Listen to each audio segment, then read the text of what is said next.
Hoje a gente vai falar sobre funções, como é que a gente define funções em Python. Então, eu vou compartilhar a tela.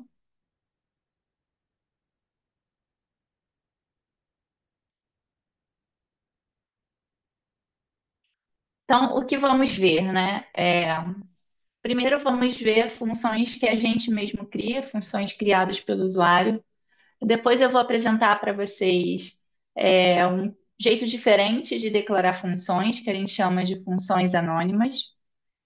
Vou procurar desmistificar, né, o que são métodos e o que são funções, que geralmente tem essa confusão em Python.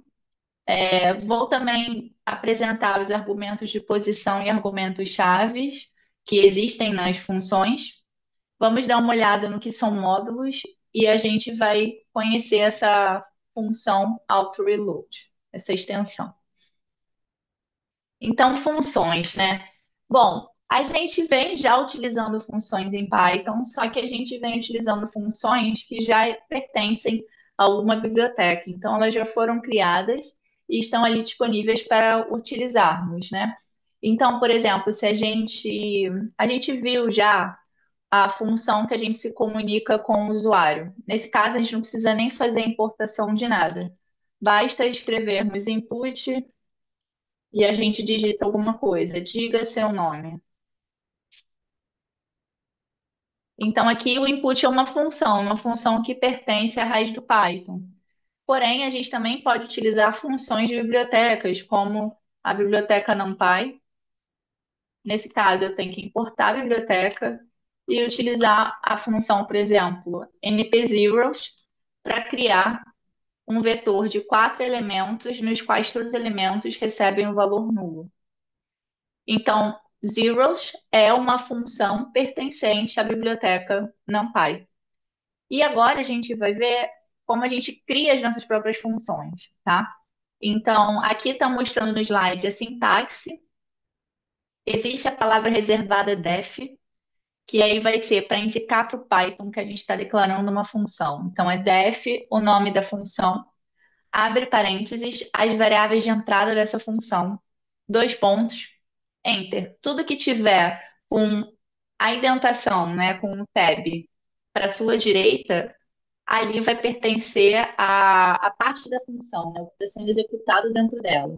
E aí temos, se essa função retornar algo para o programa principal, a palavra reservada é return, e as variáveis de saída não precisam estar entre parênteses, tá? Se for mais de uma, elas podem estar separadas por vírgula. Aqui no link mostra a documentação aqui do Python mesmo, explicando como é que a gente define essa função. Aqui é mostrando a série de Fibonacci. Então, se eu copiar aqui,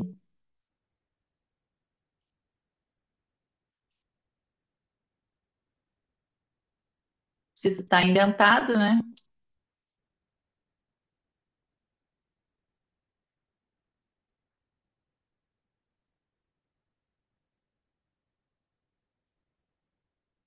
Vou rodar essa função. Tá rodando, eu rodei e nada foi impresso, né? Então, toda vez que eu declaro a função e eu rodo a célula onde essa função está sendo declarada, o Python só vai analisar se teve algum erro de programação. Ele não vai, de fato, executar essa função. Então, uma restrição que a gente tem aqui é a gente, para utilizar uma função, a gente precisa ter feito a declaração dela antes, tá? Então, aqui, por exemplo, eu chamo a minha função, então, fib 2000. E aí ele foi e executou para mim.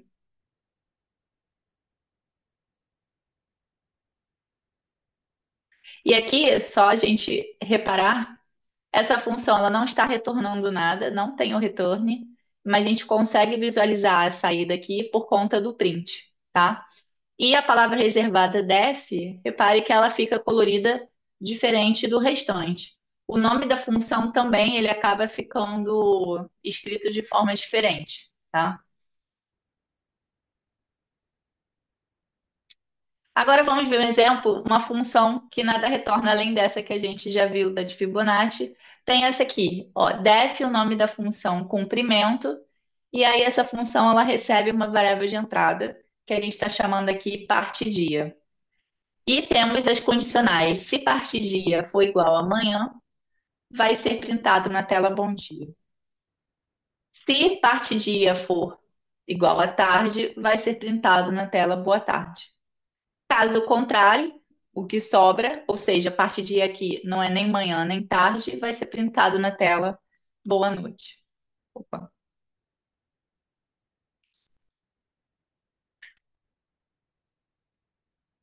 E aqui tem, a gente vai chamar essa função, né? Então, eu estou guardando o que o usuário vai fornecer nessa variável resposta através da função input. Então, diga se hoje é manhã, tarde e noite. E aqui eu chamo a minha função, né? Que o nome dela é comprimento. Então, def comprimento. Outro exemplo é uma função que não retorna nada, mas também não recebe nada, não recebe nem variável de entrada. A função anterior, se a gente reparar, ela não retorna nada, mas ela recebe argumentos de entrada. A função da Fibonacci também, ela nada retorna, mas ela recebe o M aqui como argumento de entrada. Porém, podemos ter também funções que elas nem retornam nada, mas também não recebem nenhum argumento de entrada, como a função info. Ah, para que que a gente utiliza essa função? Aqui está um exemplo. Tipo, é para imprimir na tela alguma informação importante para o usuário. Então, nesse caso, a função info, quando chamada, ela printa essa informação. Atenção, não é permitido consultar nenhum material durante a execução da prova. É permitido comer e beber durante o exame e é permitido ir ao banheiro. Esse contra barra N é para quebrar linha do texto, tá? E agora as funções que a gente acaba utilizando mais no nosso dia a dia, que são funções tanto que recebem parâmetros de entrada quanto retornam. Só uma observação, a função info, deixa eu escrever ela, acho que eu não consigo copiar, mas tudo bem. Deixa eu escrever ela aqui só para mostrar como a gente chama essa função. Vou ter que escrever. Def info, botar algo menor, tá? Print olá. Então, mesmo ela não tendo nenhum argumento de entrada, a gente precisa colocar os parênteses vazios. E para chamar, eu também preciso fazer assim, porque se eu não chamar, não colocar nada, ele só me mostra o que que é a função. Então, eu tenho que fazer assim. E aí vai ser executada a função aqui, tá? Então, apesar dela não receber nenhum argumento de entrada, eu preciso incluir os parênteses tanto na chamada quanto na definição.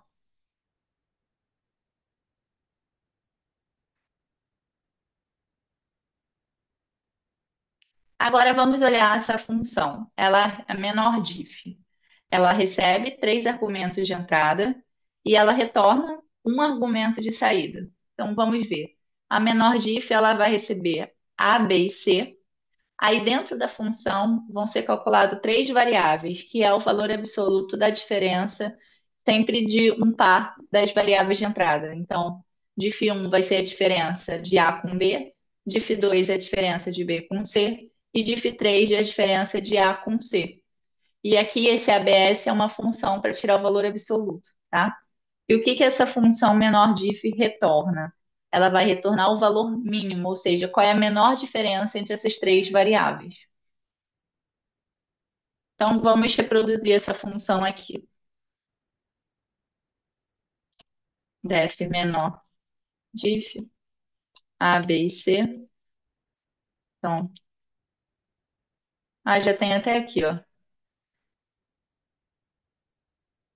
Então, por exemplo, se eu fizer menor diff de 4, 7 e 13, aí ele retorna a menor diferença, que é 3.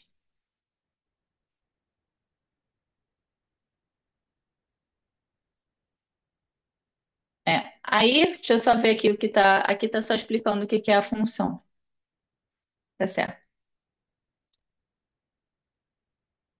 Infelizmente, o Python não é inteligente o suficiente para ler o código e transformá-lo em uma boa descrição de inglês. Vamos entender de onde vem essa explicação. É aqui. Por exemplo, se eu chegar, lembra que eu escrevi a função NP zeros, né? Se eu vier aqui e escrever help NP0, o Python, ele vai me dar toda uma explicação do que essa função faz, tá?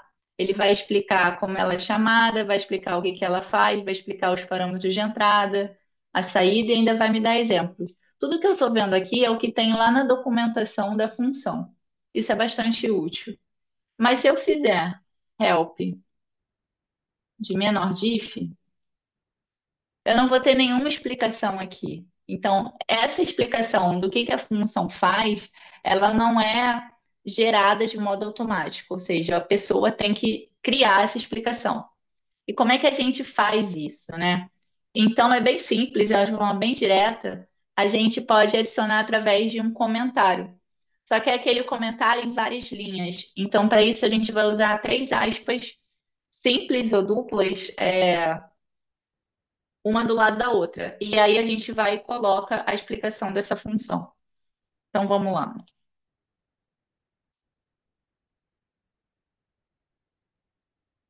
Eu vou vir aqui,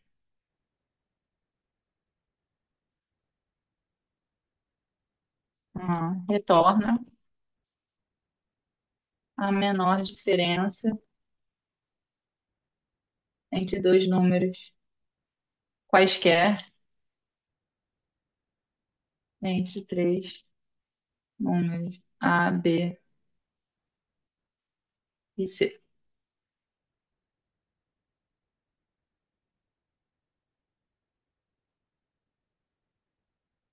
Posso fazer assim, entre dois números quaisquer. Eu posso botar aqui uma quebra de linha, por exemplo.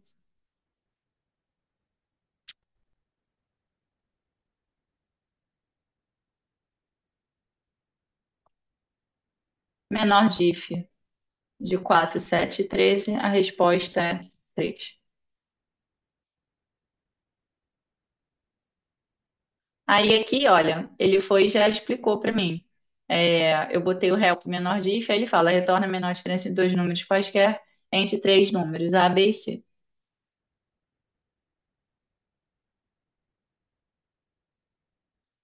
Então, toda vez que a gente for criar uma função, e na verdade for algum projeto compartilhado, é aconselhável, tá?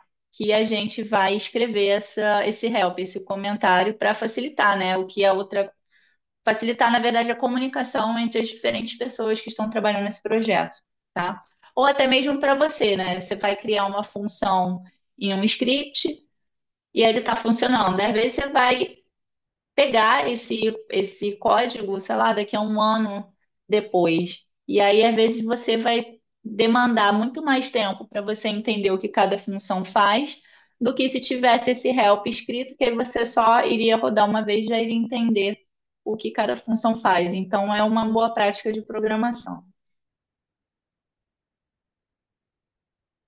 Bom, função anônima, né? O que que é isso? Na verdade, a função anônima, ela é uma outra forma de você conseguir declarar funções em Python, funções do usuário, porém através de uma única linha. Então, ao invés de eu usar o def e o return para funções mais simples ou funções que eu consiga, na verdade, escrever através de uma única linha, eu possa fazer uso da função anônima. Qual é a vantagem disso? Processamento, né? Então, a função anônima, ela vai rodar mais rápido que a função escrita do modo convencional e também economia de caracteres, né? Ela é mais simples. Então, a função anônima, ela dispensa o uso das palavras reservadas def e return e da estrutura dela, né? Na verdade, ela é bem simples. Você coloca o nome da função, recebe, lambda, lambda aqui é a palavra reservada do Python para dizer, né, que é uma função anônima. E aí você separa as variáveis de entrada por vírgula, dois pontos, o que essa função retorna. Então, vamos ver um exemplo. Mas toda função anônima ela pode ser escrita da forma convencional, então fica a seu critério utilizar ou não. Vamos fazer aqui, ó. Vamos declarar uma função anônima que recebe um número e retorna o mesmo multiplicado por 5. E a gente vai chamar essa função de multiplica 5. Uma função bem simples. Então, vamos lá. Multiplica 5. É o nome da função igual. Lambda. Aí o Python já entendeu que é a palavra reservada, né? Então, botar um número n. E o que essa função retorna vai ser n vezes 5. Então, vamos testar essa função. Multiplica 5 de 2. 10. A função está funcionando normalmente. Se a gente quiser escrever essa função do modo convencional, né?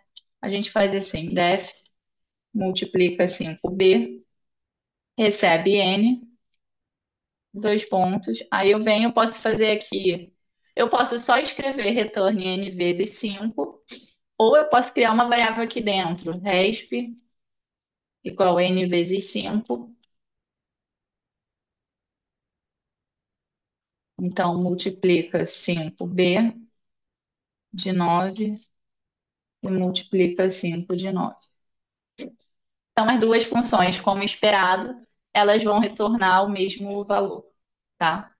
Só que se a gente olhar aqui, a função anônima ela é escrita de uma forma muito mais simples, né? Você usa muito menos caracteres do que a função escrita no modo convencional.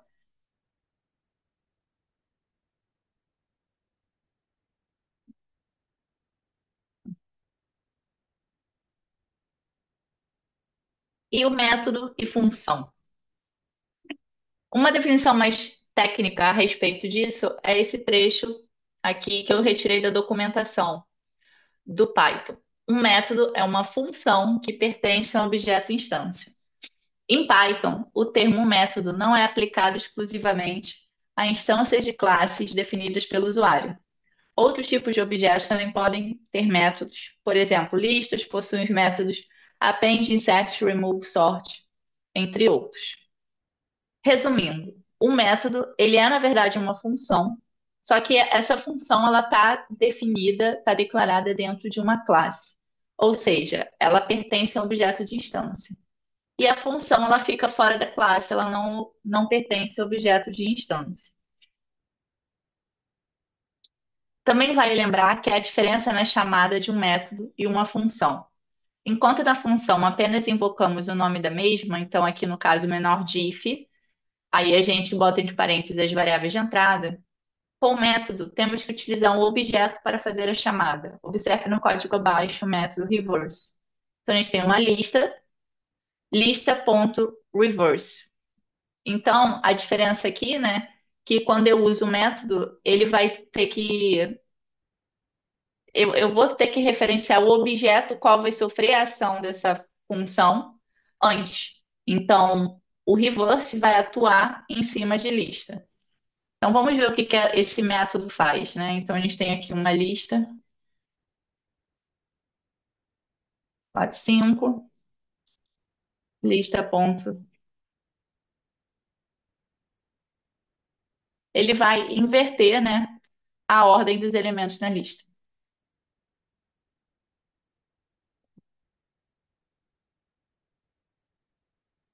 Então, aqui no slide, a gente vê vários métodos, né, aplicados à lista e o que eles fazem. A melhor forma da gente aprender, todos- aprender tudo sobre esses métodos, na verdade, é a prática, tá? Então, não recomendo que você decore. E aí, quando você sentir necessidade de aplicar alguma ação na lista, aí a gente recorre aí à internet para saber como é que faz essa ação. E assim você vai aprendendo e vai acabar absorvendo de forma meio que natural os métodos que você mais utiliza e as funções. E argumentos de posição e chave. Eu não sei se vocês já repararam, por exemplo, que a gente chegar aqui numa biblioteca, sei lá, NumPy,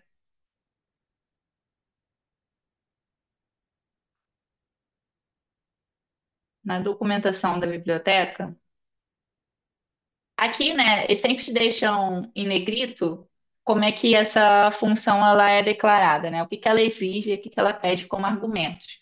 Então, a gente chama argumento de entrada tudo que está entre parênteses aqui na chamada da função. NumPy Zeros, ele tem aqui alguns argumentos. Dentre eles tem o shape e tem outros argumentos, com exceção desse asterisco aqui, que tem, na verdade, não é somente uma única palavra, mas é tipo o nome do parâmetro igual e algum valor desse parâmetro, tá?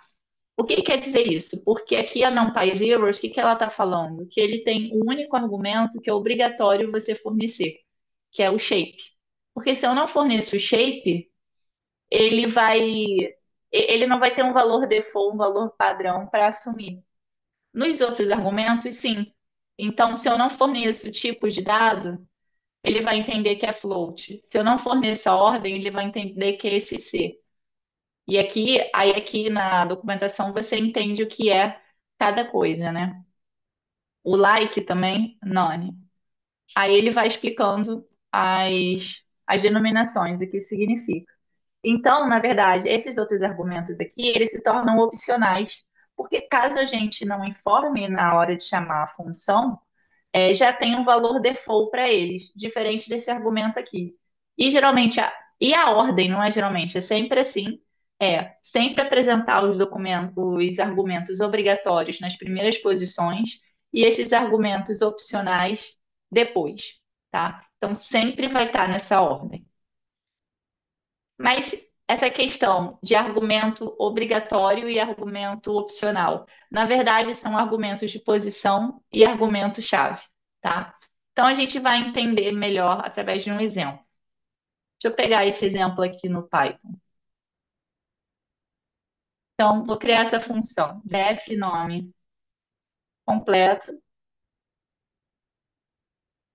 primeiro nome, sobrenome, caixa alta igual a false. Então, aqui nessa função, ele já está preenchendo aqui para mim, mas tudo bem. Aqui nessa função, eu estou criando dois argumentos obrigatórios, que eu estou chamando de argumentos de posição, e um argumento opcional, que vai ser um argumento-chave, tá? Então, if caixa alta, ou seja, se isso aqui for verdadeiro, eu vou retornar, aqui está errado. Retorne,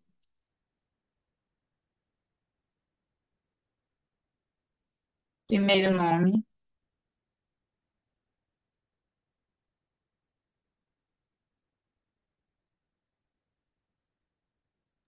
Professora, você Oi. escreveu o primeiro errado lá quando você declarou a variável, por isso Ah, tá dando errado. verdade, obrigada, Alexandre. Isso. Agora, se caixa alta for falso, ele vai retornar isso. Tá. Então, olha só o que eu fiz, né? A gente veio aqui e a gente já até alterou, por exemplo, a ordem do return. Eu posso fazer isso na função, tá? É permitido. Então, vamos lá. O nome dessa função é nome completo. Essa função recebe três argumentos. Dois argumentos de posição, que são os meus argumentos obrigatórios, e um argumento-chave, que é o meu argumento opcional. Então, no modo default, no modo padrão, o caixa alta ele recebe o valor falso. Se eu escrevo if caixa alta, eu estou escrevendo if true, se isso for verdadeiro, o que não é o caso default, essa função, eu já vou sair da função e vou retornar o primeiro nome, capitalize. Então, se a gente vê o que o capitalize faz, é isso aqui, ó.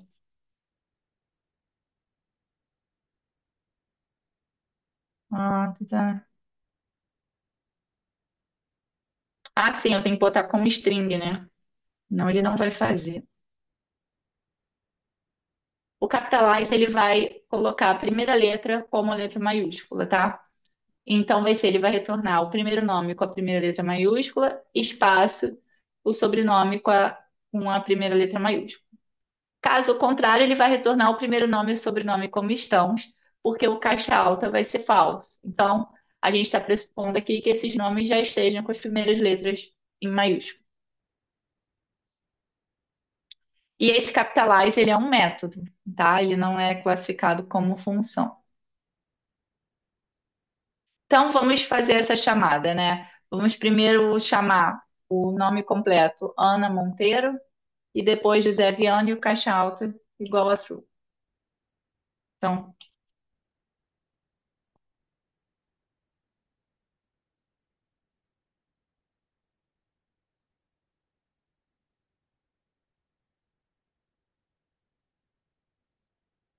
Ah, tá diferente, né? Então, na verdade, aqui tá errado. Se caixa alta. Ah, não, tá certo. Se caixa alta é falso, aí ele vai entrar aqui, ele vai imprimir, na verdade, eles com os nomes como estão apresentados, não necessariamente o primeiro, a primeira letra maiúscula. Mas se eu fizer assim, aí eu estou dizendo, não, eu quero caixa alta. É, eu quero a caixa alta, então seria true. Exatamente. Então, ele vai entrar aqui no modo default, e aí eu não estou me importando se o nome vai estar apresentado corretamente com a primeira letra maiúscula ou não. E aí, uma informação importante. Se eu vier aqui e fizer, por exemplo, se eu fizer assim, ele não vai entender que o true, eu estou me referindo à caixa alta. Ele vai sempre entender que o true, como ele é o argumento que ocupa a segunda posição, vai ser sobrenome, tá? Aí, se eu fizesse caixa alta igual a true e não fornecer o sobrenome, ele vai dar um erro, porque ele vai e fala, olha, o nome completo está faltando um argumento de posição requerido, que é o sobrenome, tá? Então, nesses argumentos de posição, esses argumentos obrigatórios, a posição ela é extremamente importante. E aqui, por exemplo, como eu forneço todos eles, eu não necessariamente eu preciso escrever caixa alta igual. Ele já vai entender que esse true é referente à caixa alta. Por quê? Por conta da posição. Porque como caixa alta ocupa a terceira posição, nesse caso, eu posso dispensar de escrever caixa alta. Mas se tivesse outro argumento chave entre sobrenome e caixa alta, e eu não fornecesse esse argumento, aí eu teria que escrever caixa alta igual. Porque senão ele ia interpretar que seria o argumento anterior e não o caixa alta, tá?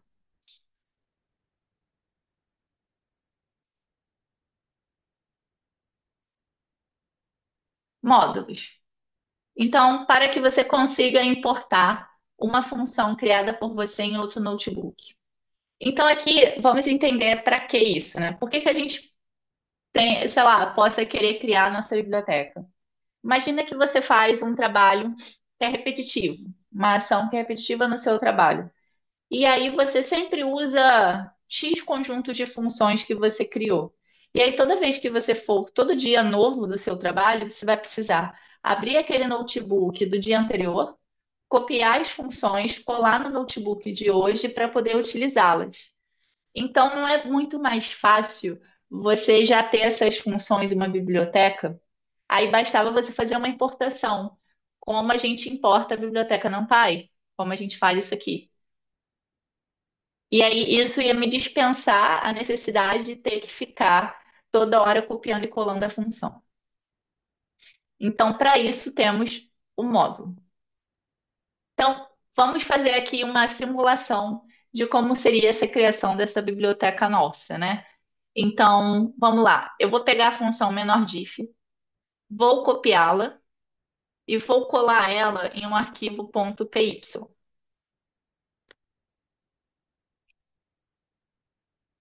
Cadê menor diff aqui?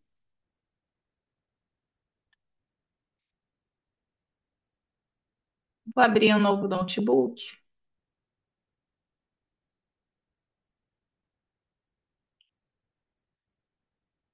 colei ela aqui,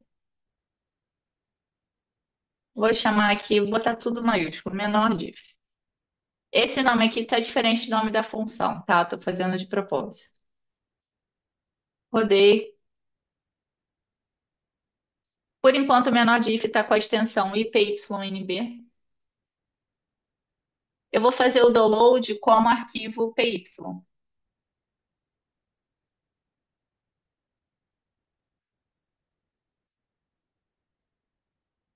Deixa eu salvar aqui numa pasta que eu não vá esquecer depois. Aí não tá deixando salvar com letra maiúscula. Deixa eu botar menor diff para ficar diferente. Botar menor diff 2, tá? O nome do arquivo.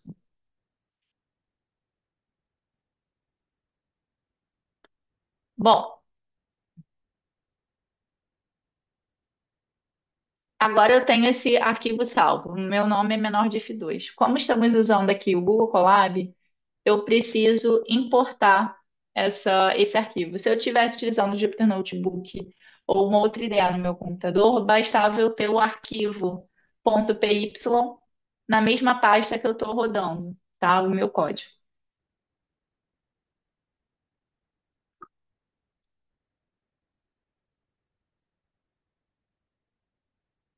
Então, vou colar o código aqui.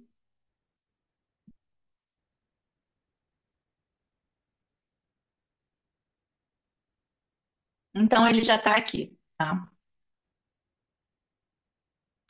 Agora, para que a gente possa utilizar a função menor diff, eu vou importar ela.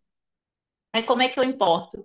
Eu vou e boto import o nome do arquivo .py.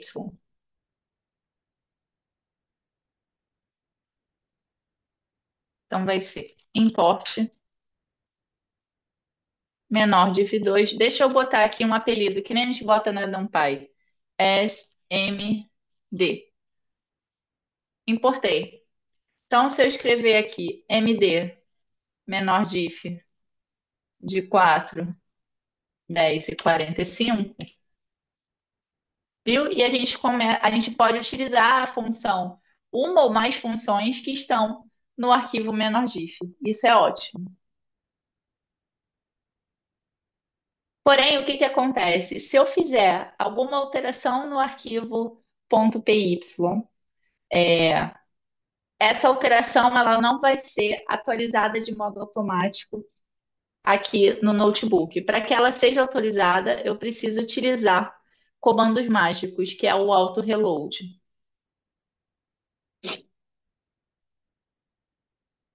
Então aqui tem a extensão auto reload, tá? O auto reload tem vários números, né? A gente vai utilizar o auto reload to. O que que ele faz? Ele faz essa atualização de todos os módulos toda vez que eu vou executar o código em Python, tá? Então isso faz garantir com que qualquer modificação do meu módulo, ela vai ser sentida instantaneamente no meu arquivo. Ô, Amanda, Oi. tem alguma função desse auto-reload que atualiza todos os dados da planilha? Estou perguntando isso porque outro dia eu estava tentando fazer um gráfico gigante, né? Uhum. E aí eu sofri um pouco com esse problema. Sempre quando eu atualizava uma data, por exemplo, eu tinha que subir de novo a planilha. Eu vi, porque aí é comunicação do notebook com o Python, né? Não é com o módulo em Python. Tem uma, eu não sei se é com auto reload, né? Porque parece, é, eu sei que eu até escrevi isso aqui para um aluno meu que eu vi essa função que era de comunicação do Python com o Excel, como é?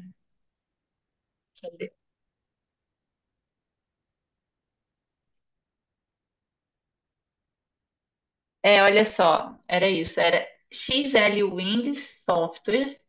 Eu não olhei, eu só vi isso em um lugar para olhar depois. Deixa eu ver aqui. Ó, Python em Excel e aí usava, porque isso era para fazer controle, né? Uma biblioteca chamada Schedule. Porque aqui, olha, essa biblioteca ela vai fazer com que a função seja rodada no Python periodicamente,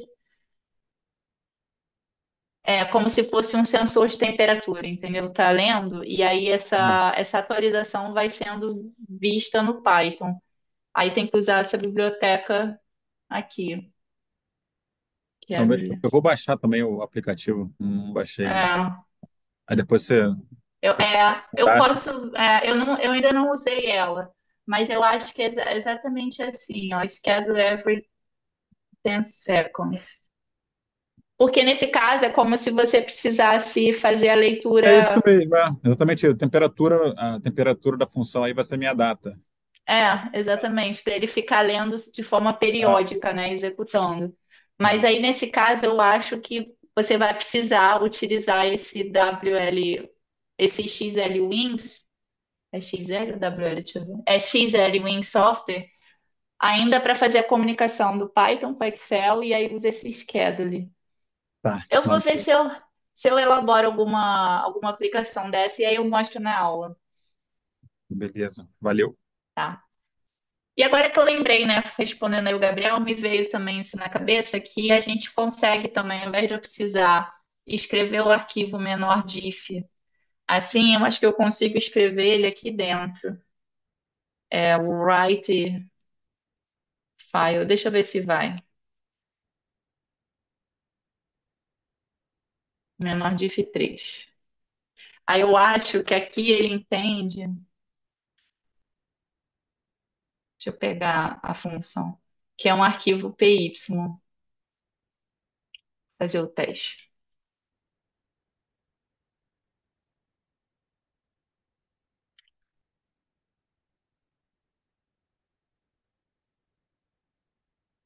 Eu acho que.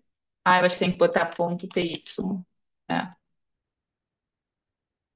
Olha só, aí funciona. É mais fácil fazer assim, que aí a gente não precisa abrir outro arquivo. Então, se eu escrevo writefile menor diff3.py, aí o Colab vai entender que tudo que está escrito nessa célula é um arquivo PY. Então, ele já até salva aqui, ó. Então, se a gente quiser importar a função, né? Agora que ele já está com auto-reload, não tá? Eu salvei, peraí, ou não? Eu não botei o auto-reload, tudo bem. Vamos fazer sem. Eu botar menor diff3, é md3, e aí vamos chamar a função md3 ponto menor diff. Pronto, então está executando. Vamos fazer uma mudança nessa função. É, deixa eu botar aqui print execução sem erros.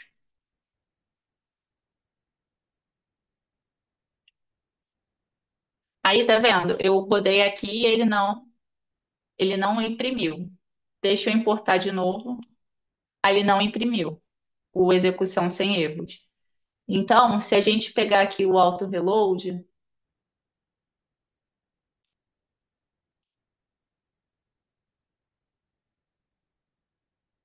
eu tinha copiado, mas não tinha rodado.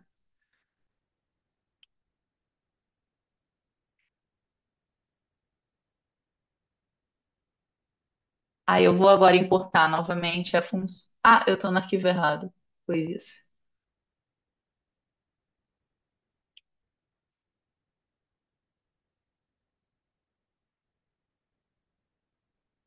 Aí eu vou precisar importar. Ué, não foi. Agora foi, por conta do auto reload. Então, vamos fazer o teste. Deixa eu tirar o print de novo. Vou rodar uma vez a função. Não vou rodar um import, vou rodar a chamada da função. Tá vendo? Aí ele já atualiza, ele já entende que a função menor diff já foi atualizada. Então, toda vez que vocês forem utilizar uma importação de alguma biblioteca criada por você, faça isso. Sempre copia esse load extension auto-reload to. Porque aí, se você fizer qualquer modificação no seu arquivo PY, você utilizando o auto-reload, você não precisa nem rodar o import novamente, que isso já vai ser absorvido de forma automática no Python, tá?